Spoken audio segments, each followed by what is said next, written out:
Animations inside of Unreal Engine consist of different assets and systems working together to bring your work to life. Let's take a look at some of the more commonly used ones. The first thing we need to know is, what is the difference between a skeletal and a static mesh? If we go into our browser, we go to Geometry Meshes, and we open up this cube, this is a static mesh. It has no skeletal system. Skeletal animation will not work on it. It's just stuff we can see on the screen, vertices, materials, and such. If we go into our mannequin mesh folder and look at our SK mannequin, this is our skeletal mesh. It has a skeleton assigned to it. We can see it on the left. We can go to character, bones, all, and we can see our skeleton underlying that mesh. And our animations that we create externally and bring in allow us to modify in real time this mesh to give us our animations. So that's important to note. Skeletal meshes for skeletal animation is what we're going to be looking at in this course. Now let's look at our actual animations and some of the more common assets.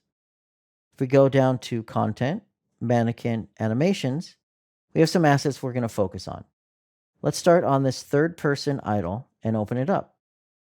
We can see that we have an animation playing in the viewport here. It's an idle animation using skeletal animation on the skeletal mesh, playing back that we can see right here in our little progress bar. I'm going to go ahead and go to Character, Bones, and None, so we can't see our bones. That way, we just have our animation.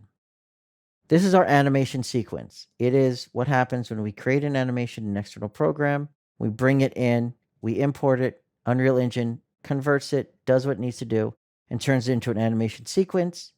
That animation sequence is tied to the skeleton, and it plays it back on whatever mesh we've chosen. Next, we have our animation blueprint. Animation sequences are good, but they're one thing. It's an idle, it's a run. We can't really do more than one thing easily without just saying, hey, the minute you start moving, go ahead and do this or do this. With animation blueprints, we can apply logic to the animation system. We can say, hey, how fast are you going? Based on how fast you're going, go ahead and do this. Are you jumping? Are you reloading? Maybe you've died and need to play a death animation. So the animation blueprint can handle all of that. Using an event graph, it can take information into the animation graph or take information out of the animation graph and send it to something else. And then using the anim graph, we can take that information, those values, and determine what we should be doing using something like a state machine that you can see here. Lastly, we have a blend space. The blend space, which we can see here, third person idle run 2D, allows us to easily and smoothly transition from one animation to another. If I click on this little green triangle, this green diamond, and drag it, we can see our character in the top going from an idle to a walk to a run smoothly based on where this diamond is. And this diamond is just a value. It's a number that I'm going to give it. And it's going to determine where it falls and what animation should be played. And you can see a nice little smooth transition. There are, of course, additional assets. If we right-click in our content browser and go to animation, we can see a list of more. We're not going to be covering these, but some of the more useful ones are things like aim offsets, maybe adjusting just the top half of your body, aiming at a certain location.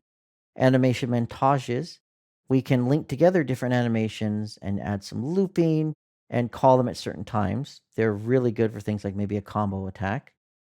And then you have stuff like level sequence and template sequence, where we can record animations inside the engine and play them back using Sequencer. Now, one thing to note, your skeletal mesh, so if we go to third-person blueprints, open up our third-person character, we're going to go to our mesh component here. This is our skeletal mesh component. And we're going to look at the animation tab under animation mode.